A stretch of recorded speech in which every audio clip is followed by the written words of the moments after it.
goodest evening,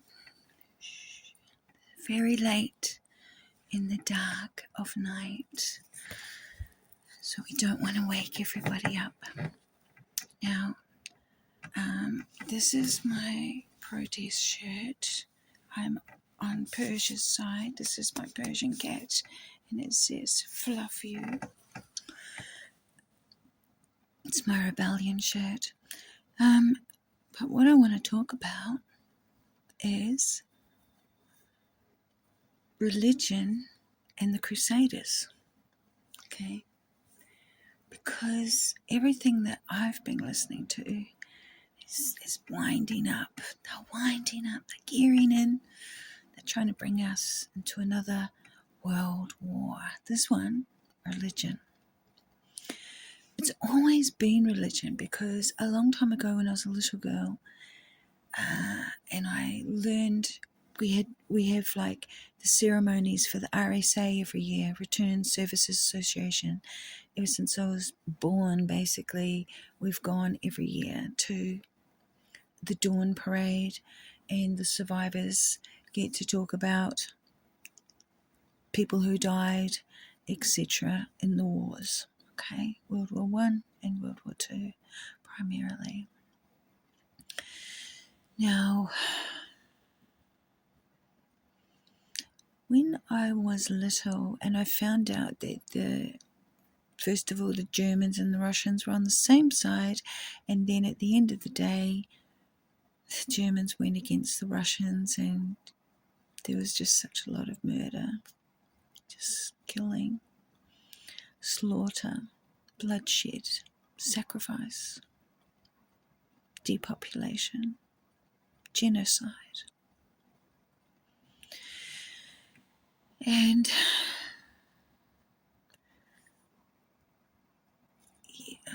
I forgot what I was going to say about what my dad said there, but back in the World War I story, when I learned about that, and I was like, but why? Why did they have to go and ruin everything around the Mediterranean?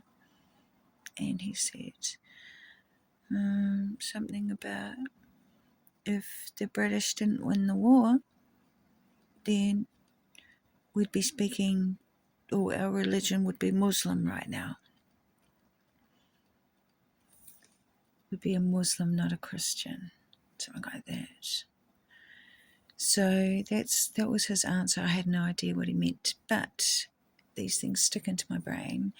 And with all my studies about the Templars, everything, and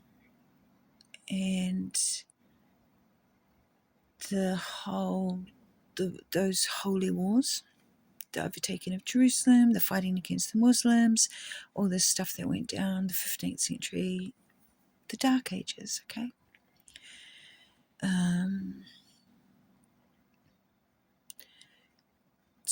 It's sort of where the religion of first of all, Christianity wasn't sort of like a hard sell or a hard push kind of a thing pre the Dark Ages,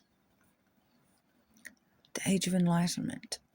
And when the first guys went over to the whole start of St. John's Knights and all the rest of it, all begins because they went to the Holy Land. Probably what happened was the Romans fucking slaughtered, and there was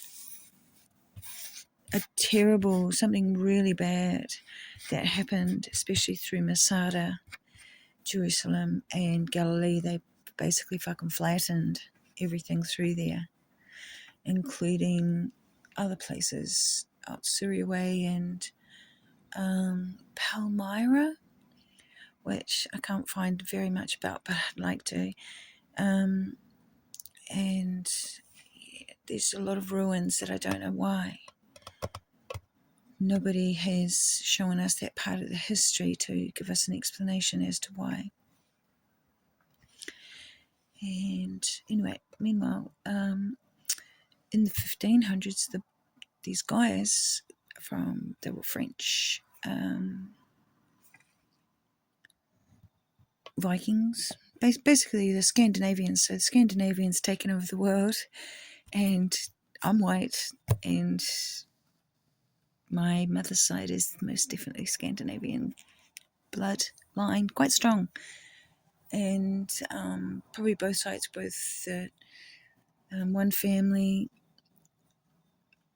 belongs to one king, and one family is ancient all the way back to the origins, DOR. You'll find that everywhere.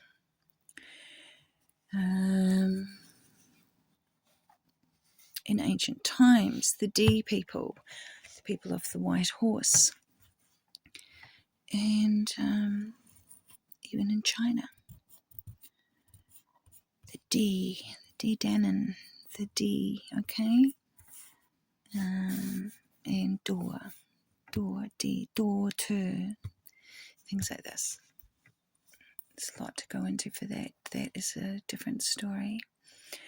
But what we're talking about is the Crusaders, the Templars, are wanting to create another war, crusading religion against religion against religion, the Jews against the Christians against the Muslims, only these three. Don't seem to be interested in Zoroastrian or in Hindu or any of the ancient gods of Greek or Roman, just only the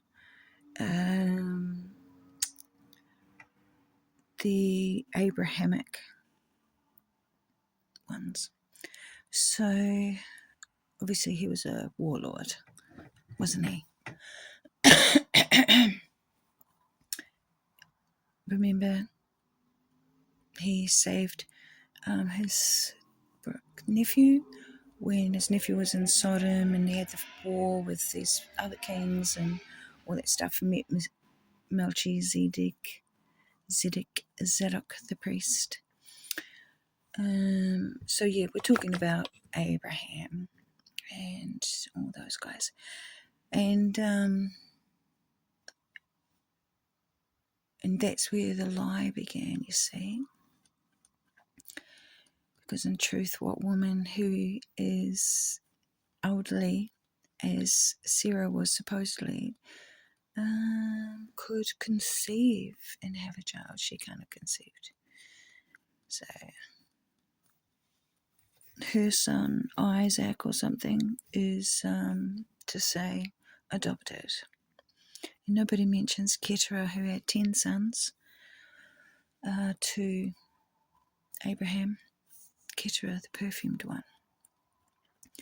Now, Hagar the Egyptian, remember, she had the first son,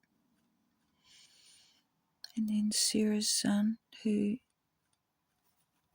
was probably adopted, first sort of child trafficking situation. I don't know, okay. And of course, Abraham was willing to sacrifice that boy, wasn't he? Anyway, the whole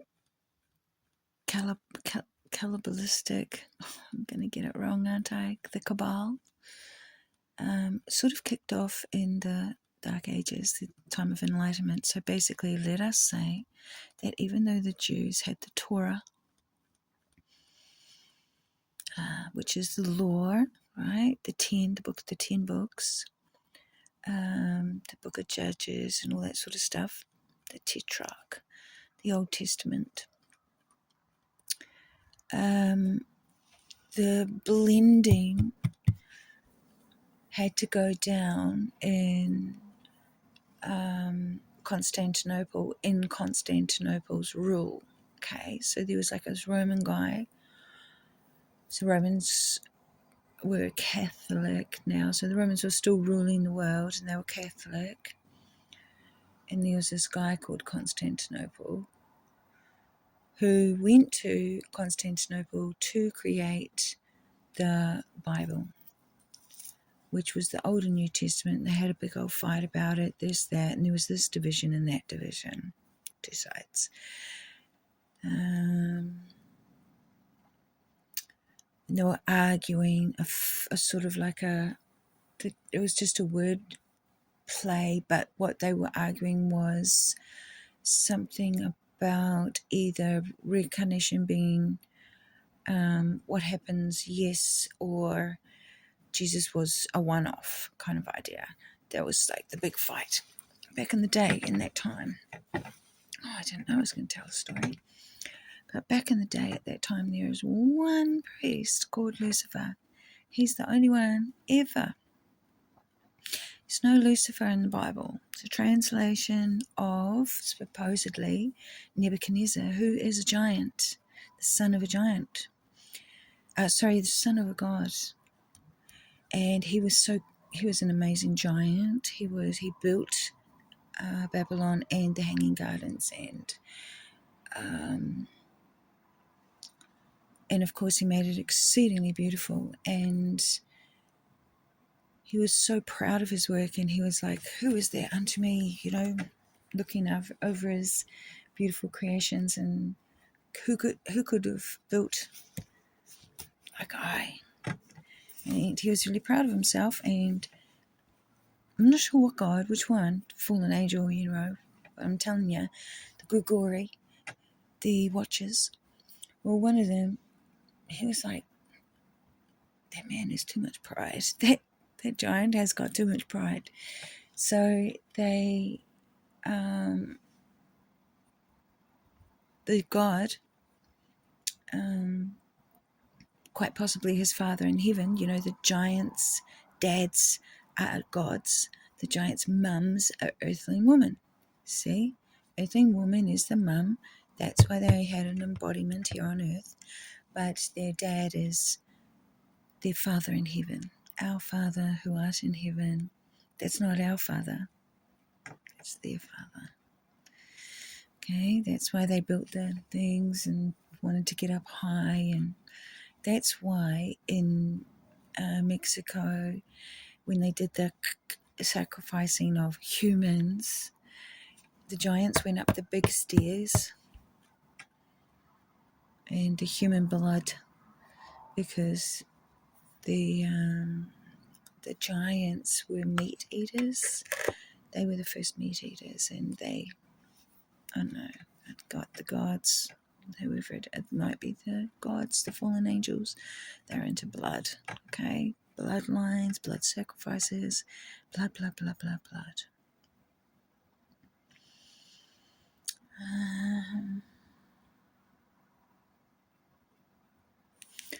Yeah. So where was I in the story? I just don't want to lead you away into too many trails. To say that Nebuchadnezzar had to go and out of his beautiful city did he go, and he had to live like an animal for 7 years and eat the grass in the wild and be as an animal. His nature, a different side of him. He had to experience that. I think he lost his mind or something for 7 years, and then he come back to his senses, and he went back to Babylon and all this. It's quite an important story. It needs to be spoken about more.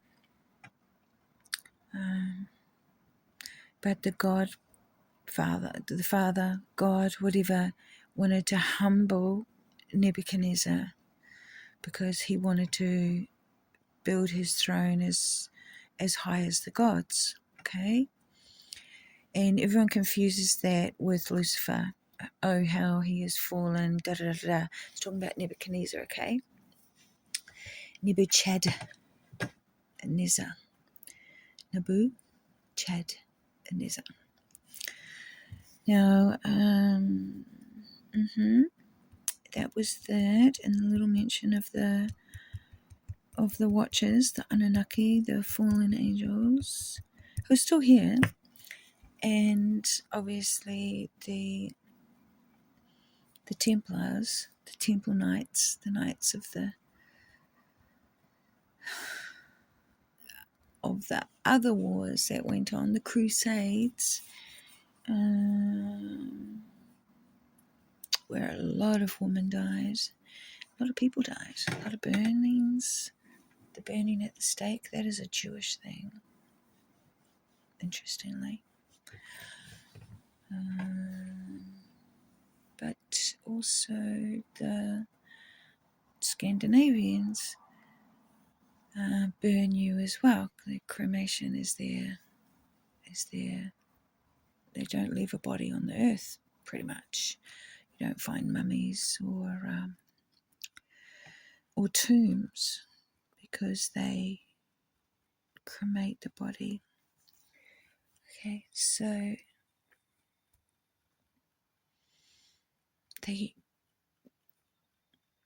I think the Vikings as well, they use everything. They'll cook everything. They'll try it. You know what I mean?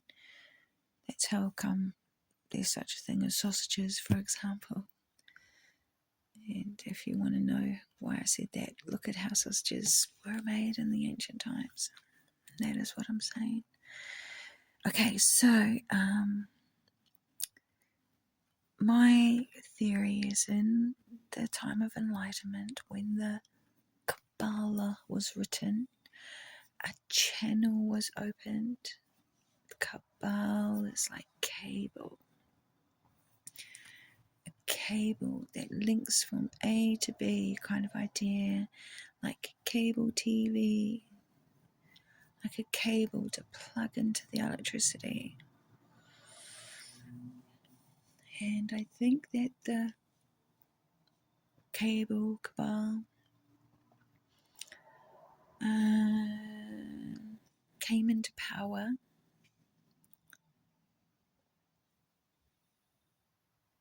into the Roman Catholic Church in the time of the Enlightenment. They had to write a good book first, which they did. That's the Kabbalah. And that gives them their sort of like revised history or whatever. And then King James got the revised Bible version written for the occasion. And the Book of Demons. 2 books, Bible and Demons. But we, the people, weren't given any books. We were recited the first book in Latin, which we were never taught to understand unless you were from the bloodline of the Knights. And then when you got the English version of the book, they changed the meaning of the words quite a lot. By the time everyone was allowed their copy, but nobody even got half a book, and nobody got, like, say, it didn't come with the Book of Judges, the Book of Kings, the Book of Giants. Is it not written in the Book of Giants? You know, we don't have those books. They exist, but they just don't exist for us. And so we got the generic kind of version worldwide, trying to sort of like brainwash, you know what I'm saying? And because they're leading us into the next religious war. It has to be a world war, religious war, world war. All the, 17, 18, 16, 15, 16, 17, 18 century wars were over land and rulership. A lot of giants were dying out. Still had some giants in armies. The Belgian king had a regiment, or whatever you call them, of giants. Belgium or Bulgaria, sorry, I'm not sure. But the giants were softer, their size scared people and they weren't kingly. The thrones had been taken over by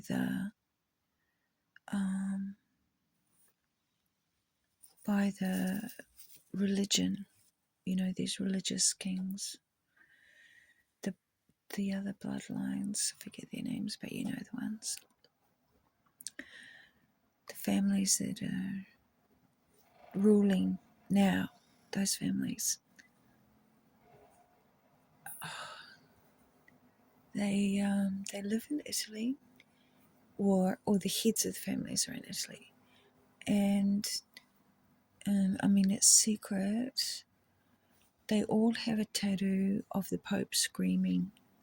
That's their secret logo, and that means they're ins. They're the family. And it is said that these are the families that truly rule every country in the world and tell everybody what to do and get the ball rolling. The game is on they've got the game it's their game. We are merely the players. The blood is real, the death is real, the innocence is real, the brainwashing is real, the programming is real. The taking away your choice is real. Scaring you with into obedience with I don't know, but making you feel that you don't have a choice. They did that a lot. They, because if they're gonna kill you, or if they're gonna kill all your family in front of you, if you don't do such and such, then you're gonna do such and such. They might call that selling out or selling your soul, and that's how they get to put it in a contract, a karmic contract. And then when you die, because of all this fucking magic shit they do, black,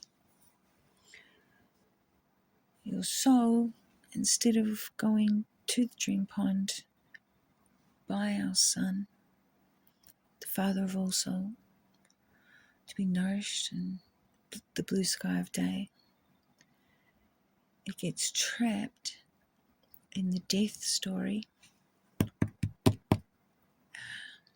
in the death journey, and is caught and by some sort of gravitation and also a magnetism, two things from the moon, and they're in prison and they're on lockdown over there, and they are recycled for this spiritual battle that we're all in. Because it's two-sided, right? Not everybody's on the one side. So it's like the moon against the sun, if you want to put it like that.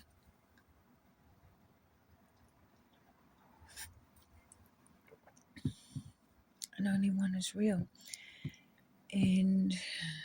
But the prison is real. But the thing is, when you realize that you have a choice at every point, even if they say that they're going to kill all your family, if you can keep yourself in your right mind at that point, realizing that those crazy people that are caught in their trap, their karmic contract, making them try and bring you to the dark side, you know what I'm saying? Entrap you, your soul. If you know that that's what it's about, all of a sudden you've got more power just in your own thinking. It's like, remember how they did that test and it was like, you came into the room and you were told that if you push the button, it was going to electrocute the person on the other side. and your job was to push the button if they got it wrong. And you were ordered to follow the orders, push the button when the person got the wrong answer. And they would be, and got electrocuted, okay? Now, most people did it, but some people disobeyed. They realized that they had a choice right at that moment. Whereas a lot of the other sleepers, they didn't realize they had a choice. They thought they had been schooled to believe that they were to do as they were told. You're not to have your own thoughts, you were just to do as you were told. But some of them rebelled, and they didn't believe that in their heart. They were like, fuck that, I have a choice, okay?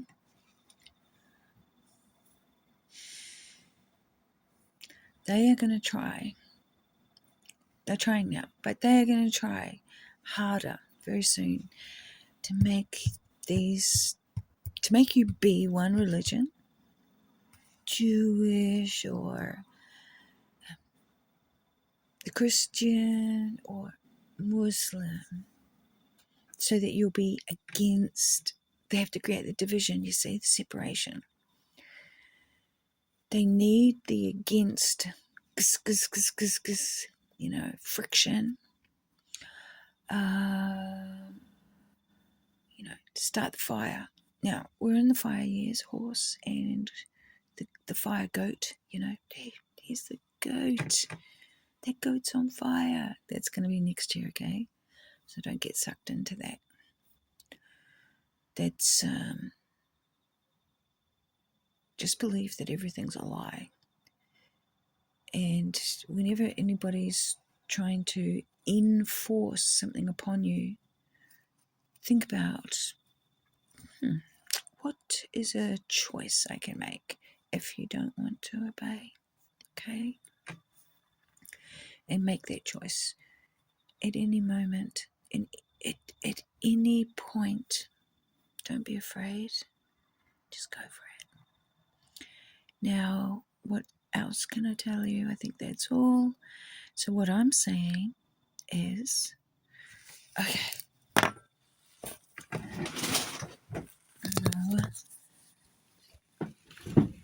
I'm doing a picture. All right. I'm going to bring you in. Show you my picture. Let's see. There we are. Now, it's not completely finished yet. Let's see what we've got. These are the coin. It's the coin from his eye. He's crying. And the coin is falling. This is the shroud that was found in Turin. Let me come back. So, obviously I haven't finished. Now, that is a scarf around his neck. It's been wrapped. It's like a bandage scarf. All these are taken from many different photos of the shroud. He's wearing like a hoodie, and it's like falling. And also, I don't know if you can see it, but I just only discovered these last night. But I've got I don't know if it's coming in. I've got my eye 1, 2, 3. As the body, this part of his face is lifting. Let me get back here. Let me do it beside him. So what is happening is his face is coming forward. He's like opened his eye and moving like this. Okay, so when the photographs were taken, they weren't just one photograph, there were 3. This is the shroud so far. There's definitely more to come. I haven't finished what is happening. The expression has got to be finished here as well. And and there was this massive light that's shot out of his head, okay? So, like, it's like a big shot of radioactive, high voltage kind of shock went into his body. Around the belly button, I'm thinking it is, or above it. So the middle dantian area, and it just went boosh. It could have been his heart. So, and it just went and exploded out, and he was awake and boop, boop, boop. Took the photos and on the shroud, okay?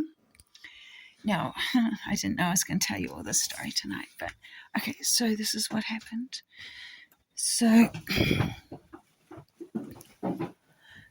he wakes up.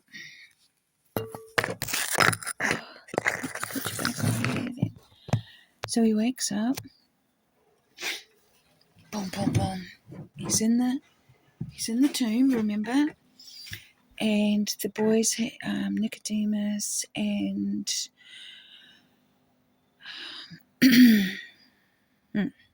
sorry, I forgot the other guy's name. It's a really important part of the story. But Nicodemus and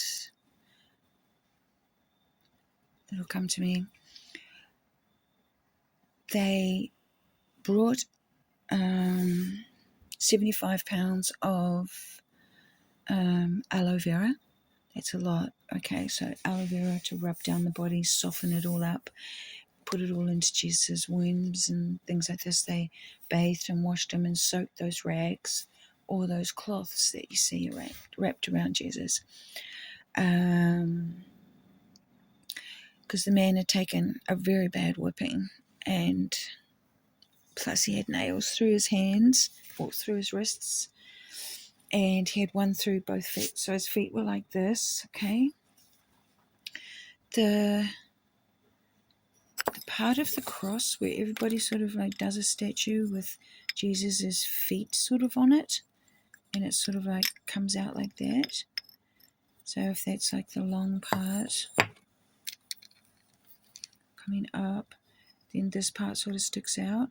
Everyone sort of puts Jesus's feet there, and but what that is you get the body has got the bar, and the bar is usually wrapped and tied, right? And then they lifted it, Jesus, up by the bar, up, and your groin sits in that spot. And they lift the body and they sit your groin there, and then they turn their hands around and they lift the bar up and over and onto the pole. It's got like the notch for it, okay? So it like goes into this notch. But mean as they did worse, because they nailed Jesus right through here, and you can see the blood, okay? It'll come into the picture. I don't know if it'll work. I want to show you something else. But anyway, what happened, okay, was he wakes up, he pulls the nail out his hand. You can see his grimacing. And he pulls the nail out his feet. I don't know how long he remains in that position for. Can you see the side of the shroud? Yes. Would you look at what is happening? It is incredible how this is turning out. That is the underside of my work. It's hard to sort of get the picture, but that's the back of the shroud. And that's the front of the shroud as I am going. So what happened was Mary, his wife, Magdalene, Mary from Magdalene, which is not in Galilee. It's not Mary from Galilee. And it's not Mary from Bethany either. Now, anyways, what happened was she came down nice and early in the morning to the tomb, and the door was open. She's like, what in the world? And she opened the door. Oh, she didn't open the door. The stone was rolled back. She went inside and she was like, oh my God. And there was no Isis ibn Pantera there. The cloths were neatly folded. Okay. Now, he's not naked in the shroud. I can see that he's wearing a hat that's got a long thing on the back, and a long, cape with a pointy thing, and he used to chuck all his stuff in there. And I can see that he's wearing something. He's got like these gauntlets on his arms as well, and I can see that he's wearing some cape, and also he's got like some sort of a skirt thing. Okay. So they dressed him up in some very fine clothes. Joseph of Arimathea and Nicodemus. Now,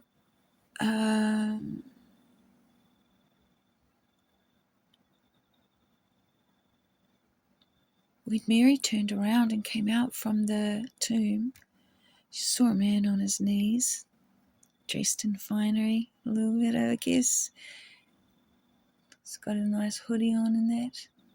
She thought it was the gardener. Now, she thought it was the gardener because the man's on his knees and he may quite likely have been holding on to a branch of something for support. She would have seen him from behind. And because, Jesus isn't standing up, is he? He's just taken a nail out of his feet. He's not walking anywhere.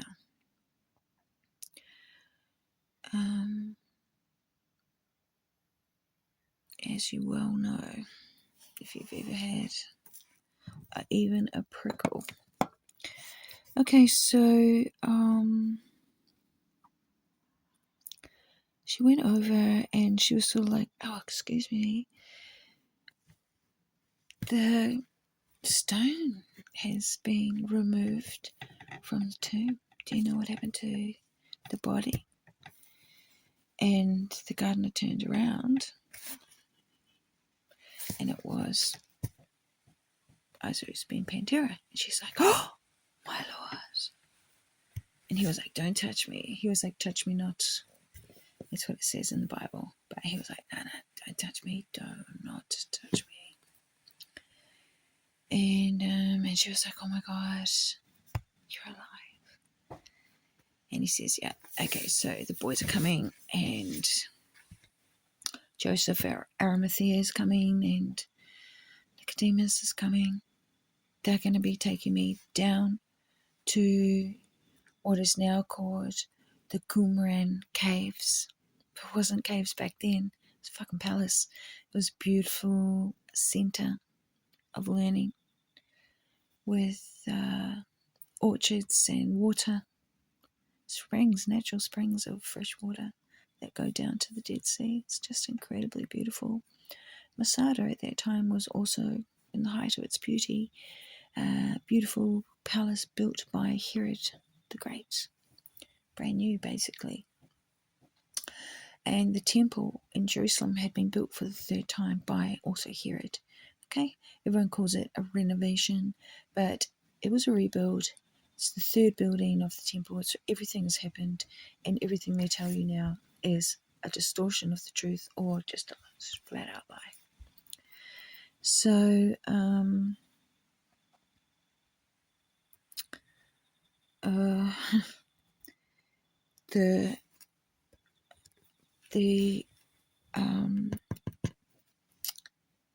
these scenes, they were copying the books and also writing their stories on calf's parchment, and that's what the Jews used for their scrolls and for writing on scrolls.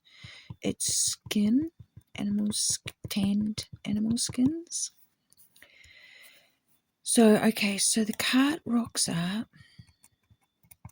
with these beautiful soft animal skins on it. They gently they put Jesus into this soft bed, and then they cover him over with some soft animal skins as well. And then they've got like the bags of them and stuff, and they just look like normal on their way heading off down to the Essenes Centre with the hides, the tanned hides, okay, all this beautiful soft material, and they headed off that direction because Jesus is going to go by boat.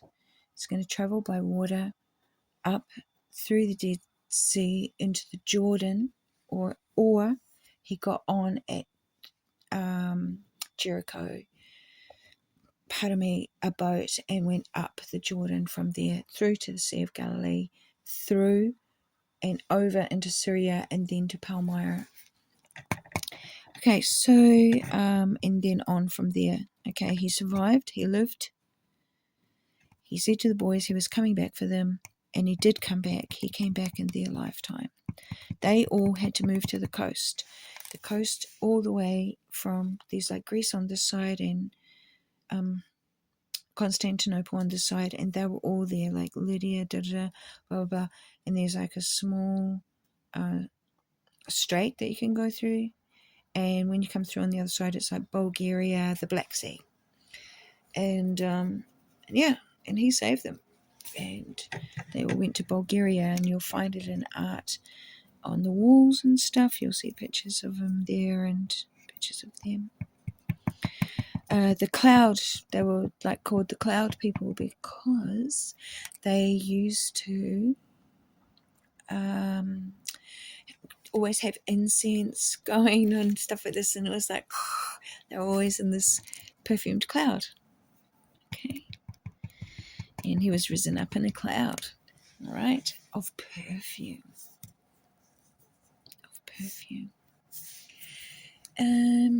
So incense, frankincense. Now they use the myrrh and they use the aloe when they tended to his body, when they took him down from the cross. Okay, so they did something wrong, and I don't know. It must be hard to try and take down the bar. The guy's got his feet nailed, everything like that. The whole process of taking him down must have been so scary. And what happened was the nail was taken out of his left wrist. They took the nail out of his left wrist, right? And then what happened was his body dropped forward, and it pulled and dislocated this arm, which was still nailed. Okay, they were like, no, oh my God. And so what they did next was they took this hand with the nail still in it, and the feet they carefully pried with the nail still in it. They took him away. He still had 2 nails in. Okay, 1 out, 2 in. 1 in his hand and 1 in his, through his feet, and you can see that in the shroud image, because you can actually see him pick up and use his you see it on his face, pull it out. Feet as well. Oh God, can you imagine the pain? Now Betty screamed. So anyway, Jesus heads off and he's in the boat. First of all, he's hidden at the Essene Centre. Mary goes to the boys, Peter and brother James, and she's like, he's risen. And they are like, I knew if he was going to, come out of this, it would be a fucking miracle, but bullshit. I'm calling bullshit. And they took off and ran back, especially Peter, because he denied that he knew Christ. He was like, what? No, I don't know him. 3 times. And he took off and he got there first, and he had a look and he was like, oh my God. And he looked around. God, what? And there was no Jesus, okay? He'd vanished. He was like, oh my God, he's done it. And they all became like these serious believers. And like they were so serious, super serious. Meanwhile, Jesus, he didn't care jack. He was like, and Jesus, he wants to fly to Venus. You know that song? He was healing over there at the Dead Sea, which would have been ouch, and also very good because salt hurts, but man, it's a fast healer. And they would have come up to Jericho and then travelled up the Jordan. Okay. So the timeline for all this to actually occur is in the 60s, okay, because not 30s. He wasn't 33, he was in his 60s as well. And it was the time of where the Romans and the Zealots were having a little bit of a contention against each other. Anyway, they murdered Jesus, and once they murdered Jesus, it was on. Nero was king at the time, emperor, and forget the part about Pilate. Just listen to what I'm saying. Nero was the emperor, and there was an uproar. Rome got put on fire, and a revolution began in Galilee, a war. Vespasian was the one who seasoned commander. He was the one who quelled it in Galilee. Well, there's a lot of death, okay, and Josephus, that's where Josephus was a leader, and he rebelled and he joined the Roman side, and all of a sudden he wasn't an insurgent anymore. He was a co-conspirator with the Romans, and the Zealots and the Sicarii, which were Jesus' friends, they boosted it down to Jerusalem. They're like, bro, they're coming down to Jerusalem. We've got to lock it down here, or they are going to, the Roman soldiers, the Romans, are going to fucking destroy it. Now, back in the day, because remembering that Galilee was Greek for 300 years, that place was full of pillars, and all the pictures you see of this, like this deserty thing, that's not what it was like, guys. You've been deceived. And, yep. And Patmos, Palmyra, all these places, they all had the beautiful columns as well. The columns. Ouch. Excuse me. I swear I know.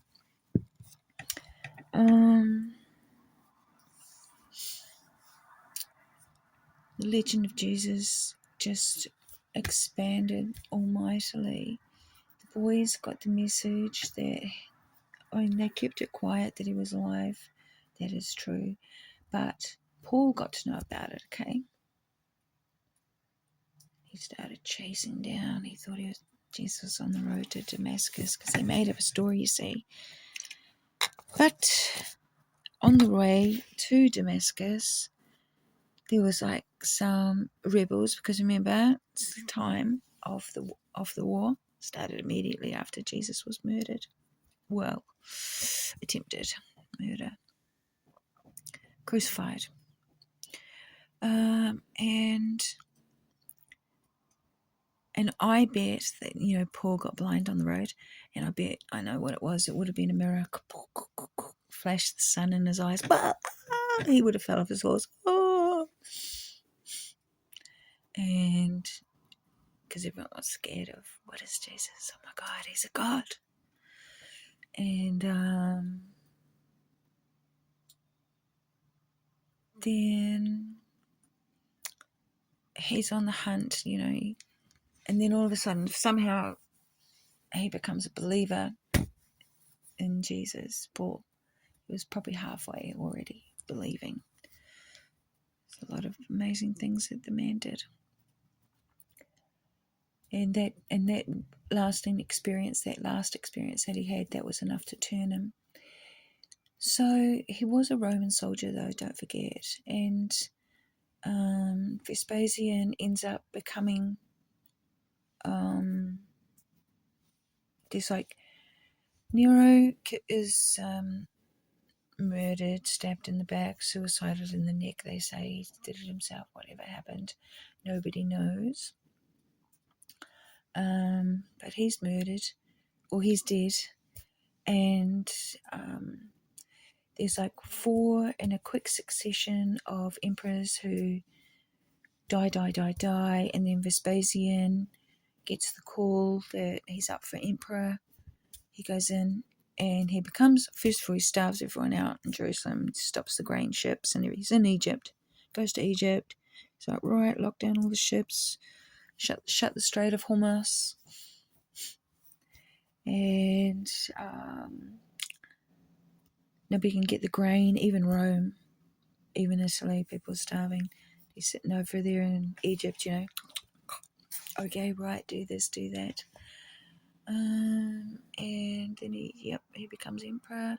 Once he's emperor, he's like, right, Titus, that's his son, you're going to take Jerusalem, you're going to be the big boss, and you can take Josephus with you.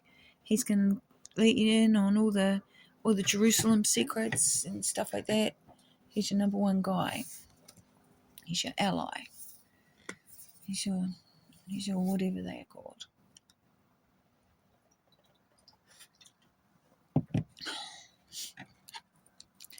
And Titus got the reward for the destruction of Jerusalem, came back into Rome afterwards with the big triumph thing that they do, and had Simon ben Giora murdered in front of everybody.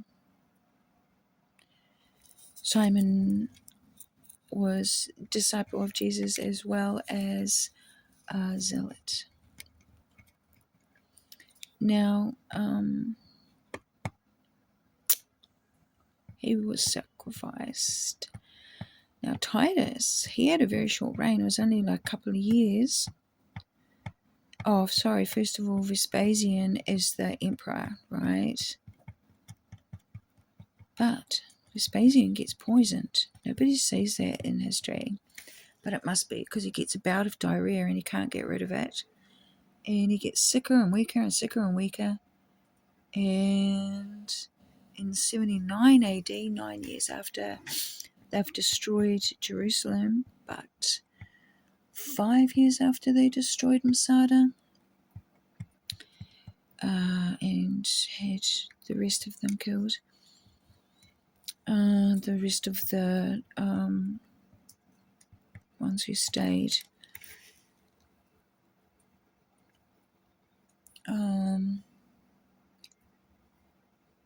the massive volcano in Pompeii happens, and Mount Vesuvius erupts. Campania in Italy is struck down, and Vespasian dies of diarrhea. Titus becomes emperor, and straight away his first job is coming to check out Vesuvius area, because that's the first thing that happened. There was this massive volcano, then there was a plague, and he got sick with the plague, and he only reigned a couple of years and he died. But he's big. What they said, he was a religious man, lots of stuff. And the coins have got a lot of religious stuff on it. He made everything a tribute to the gods. And also he's mentioned in the Bible because there is a book of Titus. Paul writes letters to Titus, and that is the emperor. So the emperor became a Christian. Titus, even though the Bible doesn't say it's Titus, obviously these are the same people. Now, I think I'm going to finish there. I can't read, so I need the glasses. I'm so old these days. It's been a big talk. And let's all just be extra good to each other at this time, and understand that